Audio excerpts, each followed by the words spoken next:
시편 100편 말씀, 우리 1절부터 우리 5절까지 말씀이 있어요. 우리 전체 다 함께 다 같이 읽어보겠습니다. 시편 100편 말씀을 우리 1절부터 같이 읽겠습니다. 1절입니다.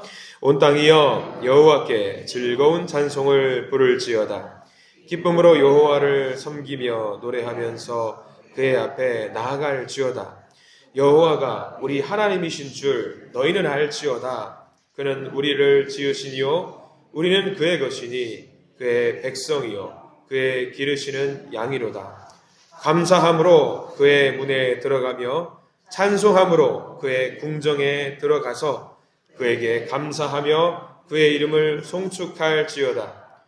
여호와는 선하시니 그의 인자하심이 영원하고 그의 성실하심이 대대에 이르리로다. 아멘. 오늘 이 말씀 가운데 하나님의 크신 은혜가 있길 간절히 기도하고 소망합니다. 우리 기도하는 마음으로 고백합니다. 하나님의 은혜가 지금 저에게 임하기를 기도합니다. 우리 옆 사람 축복하면서 하나님의 은혜가 지금 여러분에게 임하기를 기도합니다. 아멘. 어제 우리는 하나님의 거룩하심에 대한 이야기를 잠깐 나눴던 거 기억나실 겁니다. 성경의 99편에는 3번이나 하나님의 거룩하심에 대한 이야기가 나왔다고 여러분들 기억을 하실 겁니다. 그러면 시편 100편 오늘 읽었던 우리 말씀은요. 핵심 메시지는 기쁨입니다. 기쁨. 하나님께 찬양하고 하나님께 나아갈 때 기쁜 마음으로 우리가 예배를 드려야 된다라는 내용이 담겨 있어요. 1절과 2절만 봐도 그렇습니다. 너무 기쁜 모습이 담겨 있어요. 온 땅이여 여호와께 즐거운 찬송을 부를지어다. 즐겁게 찬송할지어다. 기쁨으로 여호와를 섬기며 노래하면서 그의 앞에 나아갈지어다. 기쁜 마음을 가지고 나아가고 있는 거 아니겠습니까? 1절, 2절 말씀을 보면 우리는 다 알고 있어요. 하나님 앞에 나아갈 때 기쁜 마음으로 기쁜 모습으로 나아가야 된다라는 것 잘 알고 있습니다. 안다고 끝이 나는 거 아닙니다. 그 말씀대로 사는 것이 무엇보다 중요합니다. 말씀대로 살아야 되는데 알면서도 그렇게 하지 못한다고 하면 얼마나 심각한 일이겠습니까? 예배를 드릴 때에는 하나님의 음성을 듣고 하나님을 만나는 시간이지 않습니까? 그런 우리를 향해 하나님이 기뻐하시는 모습으로 우리를 만나고자 다가오고 계시는데 우리도 그런 모습으로 하나님께 나아가야 된다라는 거지요. 여러분들 사춘기를 지내고 있는 자녀들을 안아보신 기억을 한번 꺼내보셔요. 사춘기를 지내고 있는 손자나 손녀들을 안아보신 적이 있을 것 같습니다. 어떤 분이 사춘기 자녀를 안아보는 것을 이렇게 비유했어요. 전봇대를 껴안는 것 같다라는 이야기를 해요. 사춘기 아이들 안고 있을 때 밋하고 재미도 없고 가만히 있고 사랑한다고 이야기해봐. 사랑해요. 그렇게 이야기는 사춘기 되면 변하잖아요. 말도 없어지고 표정도 무뚝뚝해지고 뭔가 다 귀찮고 대답도 단답형이고 표정은 뭐가 그렇게 불만인지 몰라요. 근데 가만 보세요. 우리가 하나님 만나러 나갈 때에 그런 모습 취하고 있는 것은 아닌가 여러분들 생각해 보세요. 하나님이 어떻게 할까요? 아이고 너는 왜 나 만나러 올 때마다 표정이 그렇게 울상이냐. 그렇게 생각하실 때도 있다라는 거지요. 미국의 플로리다의 리폼드 신학교라는 곳이 있어요. 설교학 교수인 스티브 브라운 목사라는 사람이 있습니다. 이 사람이 그런 이야기를 책에다가 적어요. 아들 둘을 둔 엄마의 이야기를 적거든요. 큰아이는 사춘기 아이예요. 또 둘째 아이는 차이가 좀 있어요. 굉장히 어려요. 근데 퇴근하고 집에 돌아가는 길에 둘째 아이가 놀이터에서 진흙탕이 돼가지고 온몸이 막 엉망이 돼가지고 있는 모습을 발견을 했습니다. 근데 그 아이가 엉망인 진흙탕에 옷을 더럽혀진 채로 먼 곳에서 엄마를 발견했어요. 그럼 어떻게 해요? 엄마 하면서 막 뛰어오는 거예요. 근데 엄마는 순간적으로 1초 생각을 했대요. 저걸 안아줘야 돼 말아야 돼 고민을 했다는 거예요.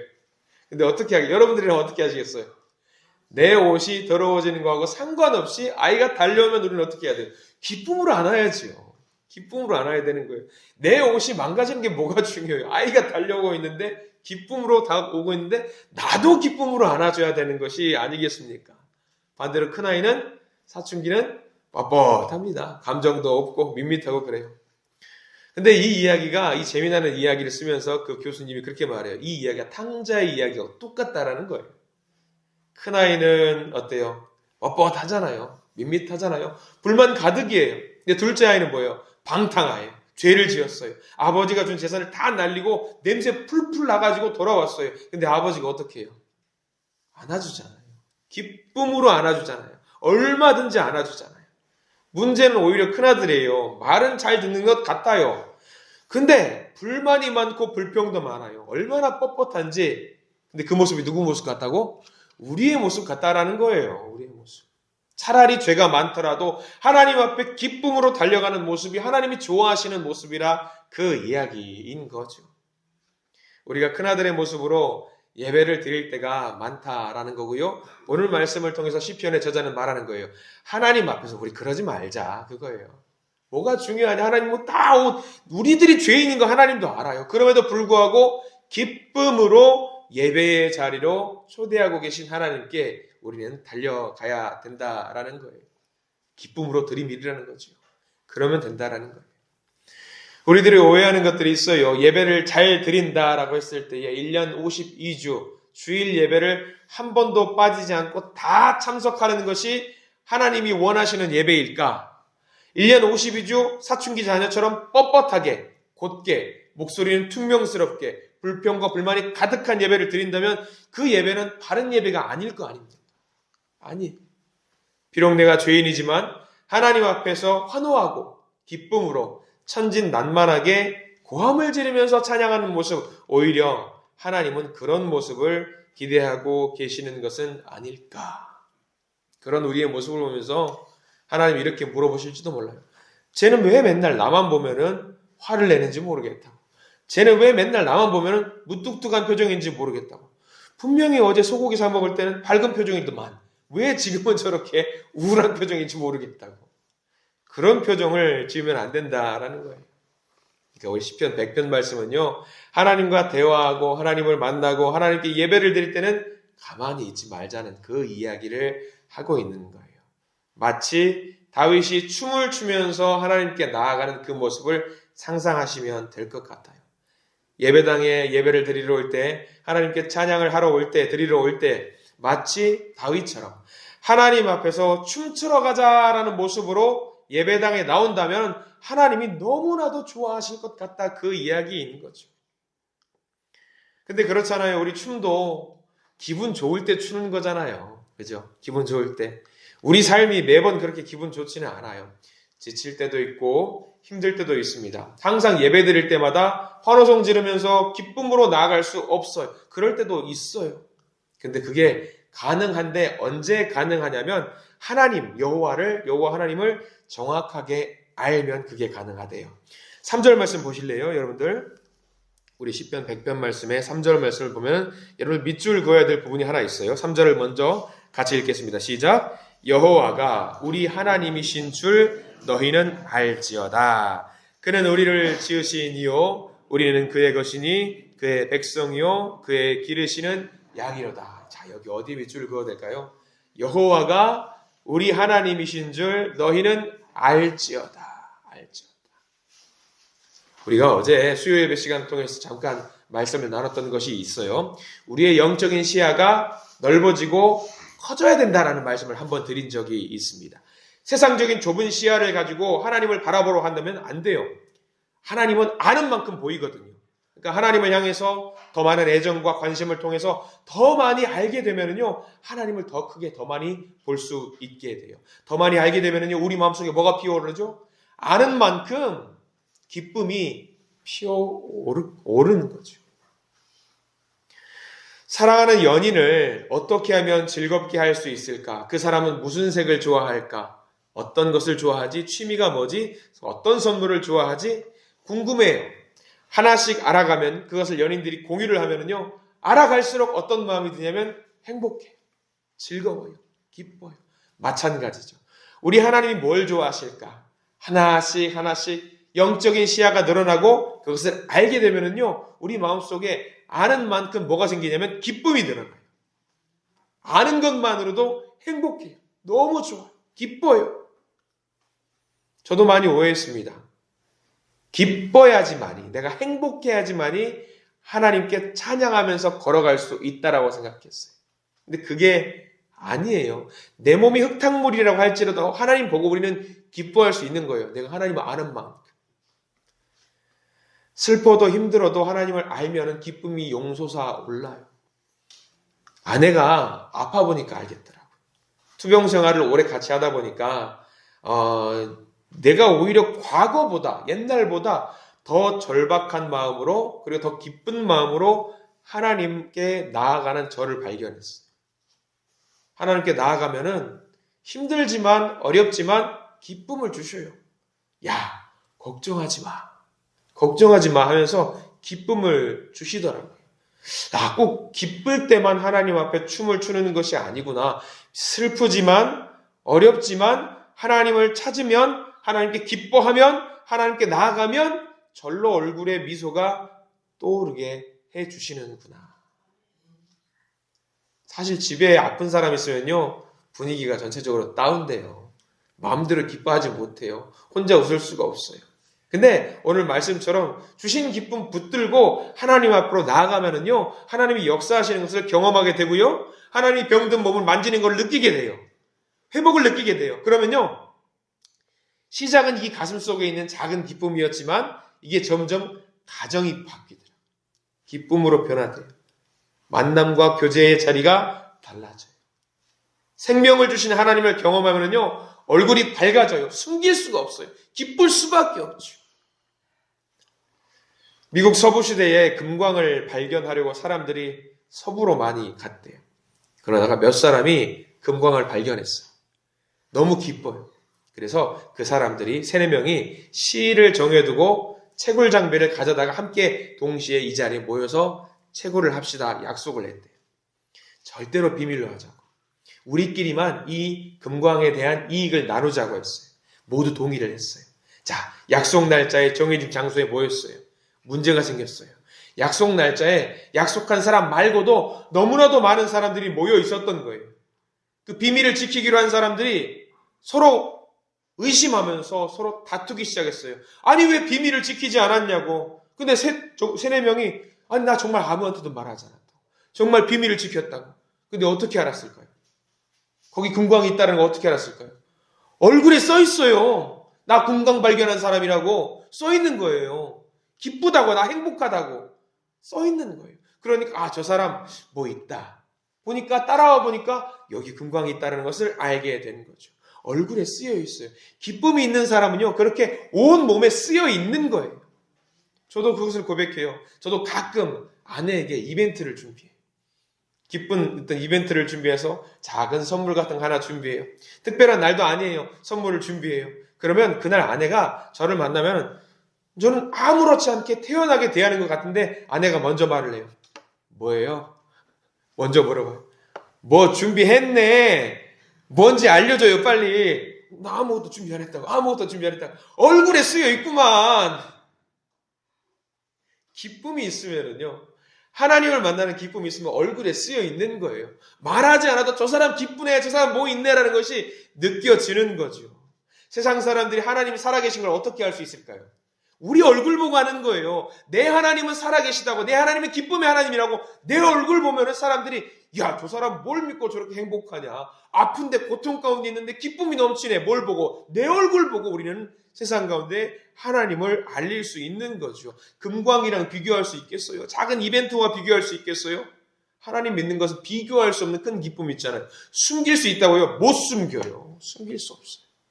그러니까 오늘 말씀은 그렇게 이야기하는 거죠. 환호하는 마음으로 기쁜 마음으로 하나님께 찬양해라 이야기를 하고 있는 거예요.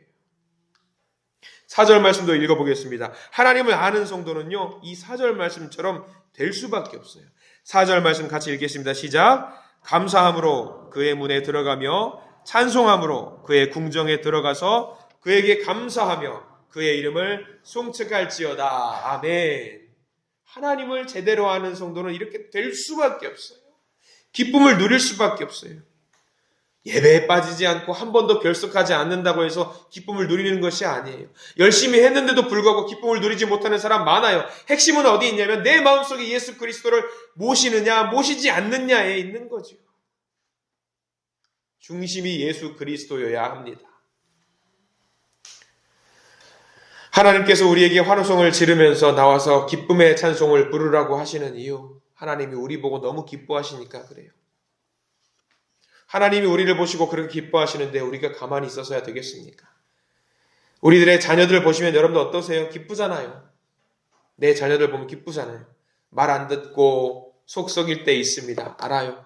그렇지만 그래도 자녀를 보면 부모의 마음에는 기쁨이에요. 다른 사람은 이해할 수 없어요.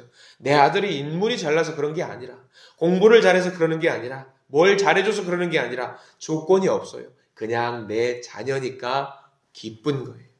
하나님은 그러세요. 하나님이 우리를 그렇게 기뻐하실 이유 하나 없어요. 조건 따지자면요, 우리 부족하잖아요. 근데 십자가를 통해서 우리를 낳으셨으니까 얼마나 사랑스러워요.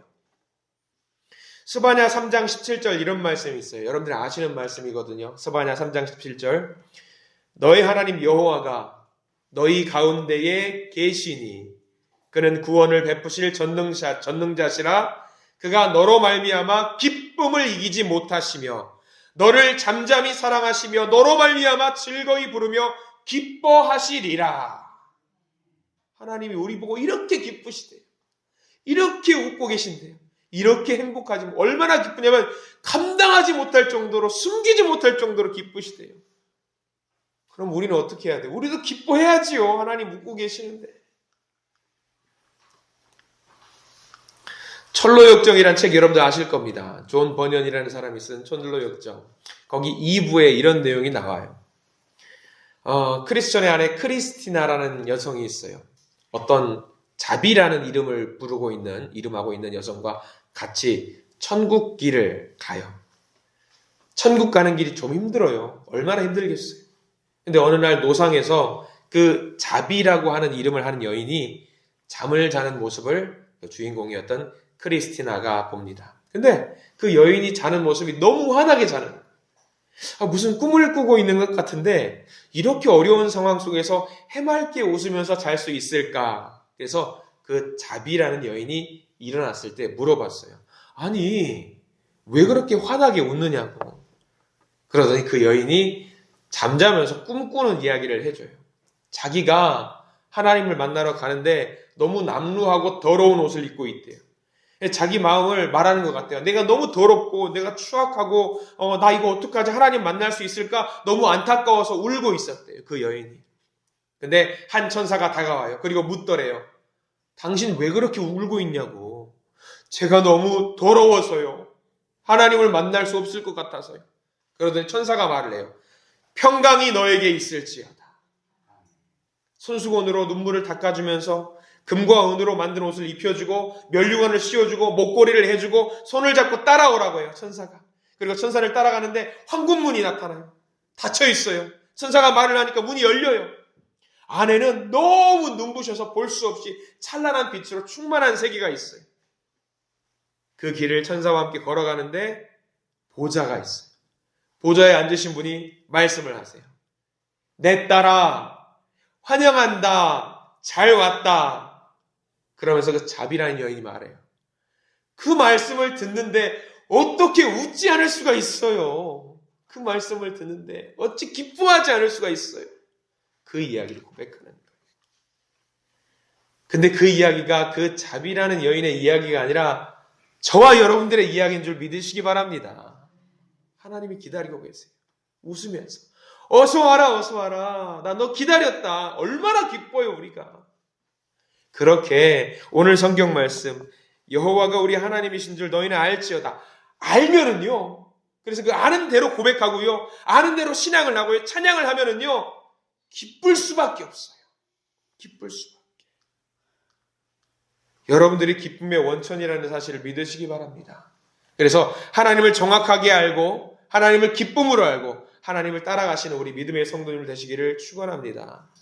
우리 안에 기쁨의 기적이 되신 우리 주님 붙잡을 때에 애매했던 것들, 희미했던 것들이 이제는 선명하게 보이게 될 것입니다. 그리고 우리의 인생은 완전히 바뀌게 될 줄 믿습니다. 오늘 하루 이 시편 100편 말씀을 계속 묵상하면서 우리에게 일어나는 그 기쁨의 일들이 복의 일이 될 줄 믿고요. 그 복의 일을 통해서 하나님께 영광을 올리게 되는 우리 믿음의 성도님 되시기를 간절히 축원합니다. 기도하겠습니다. 하나님, 제 속에 이미 기쁨이 시작되었습니다. 주님을 바라보는 눈을 뜨기를 원합니다.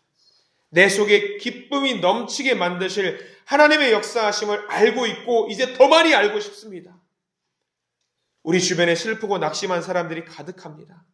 주님, 제가 생수의 강물이 흘러나는 자가 되게 해주시고 주님 앞에 나도 기뻐하고 사람들도 기뻐하게 하는 믿음의 자녀 되게 해 주시옵소서. 춤을 추며 찬양하고 예배를 드리는 것처럼 하나님을 기쁨으로 섬기는 믿음의 자녀들이 되게 해 주시옵소서. 예수 그리스도 이름으로 간절히 기도드립니다. 아멘.